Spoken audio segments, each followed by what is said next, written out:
Sesungguhnya Allah tidak segan membuat perumpamaan berupa nyamuk atau yang lebih kecil dari itu.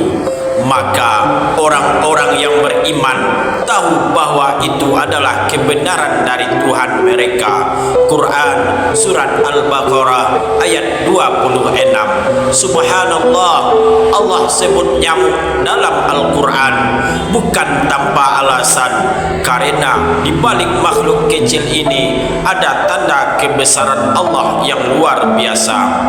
Nyamuk yang hanya seberat setetes debu mampu hidup dengan sistem tubuh yang sangat kompleks.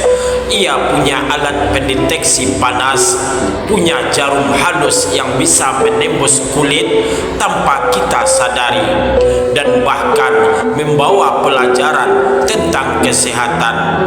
Banyak ilmu kedokteran lahir dari penelitian nyamuk. Begitu juga dengan lalat.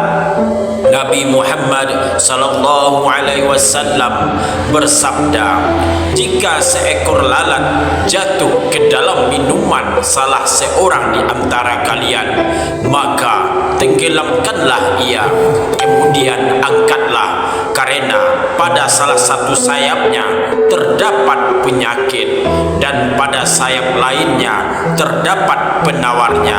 Hadis riwayat Bukhari. Hadis ini dulu dicibir orang, namun kini penelitian membuktikan bahwa pada tubuh lalat memang terdapat zat antimikroba yang bisa melawan bakteri berbahaya. Subhanallah walhamdulillah, la ilaha illallah, Allahu akbar. Rasulullah sallallahu alaihi wasallam mengajarkan kita 1400 tahun yang lalu bahwa makhluk sekecil lalat pun punya manfaat besar bagi manusia. Saudaraku, kalau nyamuk yang kita anggap remeh saja bisa mempunyai peran besar dalam ekosistem, kalau lalat yang sering kita usir ternyata menyimpan hikmah kesehatan, lalu bagaimana dengan kita, manusia yang memuliakan Allah dengan akal, hati dan iman? Apakah kita masih tega menyia-nyiakan hidup kita? Apakah kita masih pantas meremehkan orang lain? Padahal Allah menciptakan semuanya dengan tujuan. Maka belajarlah dari makhluk kecil. Nyamuk mengajarkan bahwa sesuatu yang kecil bisa memberi dampak besar. Lalat mengingatkan bahwa di balik sesuatu yang kita anggap hina tersimpan kebaikan yang tidak kita duga. Allah ingin kita sadar bahwa tidak ada ciptaannya yang sia-sia.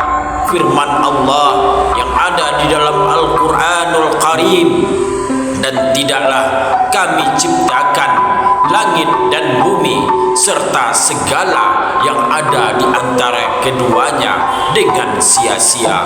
Quran Surat Shad ayat 27. Saudaraku yang dirahmati oleh Allah Subhanahu wa taala, marilah kita renungkan, kalau makhluk kecil saja punya makna, apalagi kita manusia.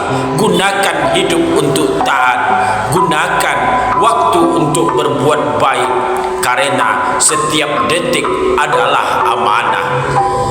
Mungkin kita sering mengeluh atas ujian yang Allah berikan kepada kita, tapi ingatlah, Allah yang menciptakan nyamuk, lalat dan segala sesuatu di alam semesta ini.